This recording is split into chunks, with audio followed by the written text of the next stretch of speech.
मित्रांनो, एक 10वी नापास भोंदू ज्यावेळी सुशिक्षित माई माऊलींचा मेंदू स्वतःकडे घाण ठेवून त्यांच्या आबरूची लक्तरे जगाच्या वेशीवर टांगतो ना, त्यावेळी आपल्यासारख्या सामान्य माणसाचं सुद्धा काळीज फाडतं, वाईट वाटतं. मग मला सांगा, आपल्यासारख्या सामान्य माणसाला जर एवढं वाईट वाटत असेल तर त्या माझ्या सावित्री आईला काय वाटत असेल? विचारात पडत असेल, धाय मोकरून रडत असेल.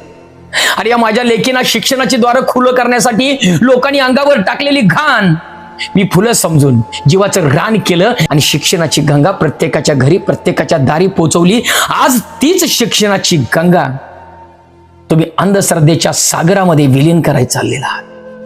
अरे, देव मंदिरात नाही, पालखीत नाही, मूर्तीत नाही, सांगून सांगून थोर साधू संत थकले, दाभोळकर पानसारे सारखे जीवास मुकले.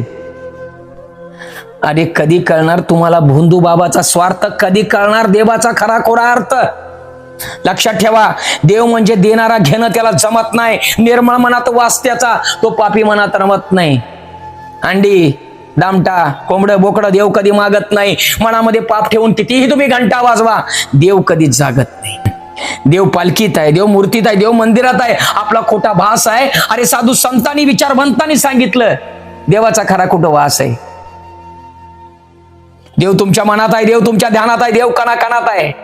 देव तुमच्या मनात आहे, देव तुमच्या ध्यानात आहे, देव कणाकणात आहे. देव तुमच्या श्वासात आहे, देव तुमच्या ध्यासात आहे, देव नसा नसात आहे. अरे मग श्वासातला देव, ध्यासातला देव, नसातला देव, कणाकणातला देव तुम्हाला दिसणार का? देवाच्या नावानं मांडलेल्या अंधश्रद्धेच्या बाजारामध्ये तुम्ही पुन्हा पुन्हा फसणार का? दादानो, मातानो, पुन्हा आपण एक होऊया. त्या सावित्री आईला पुन्हा एक वचन देऊया. चुकलो आम्ही जरासं, आहे आम्हालाही याची खंत. चुकलो आम्ही जरासं, आहे आम्हालाही याची खंत. पण सुरुवात आहे ही, नव्हे आमचा अंत. सुरुवात आहे आम्ही ही, नव्हे आमचा अंत.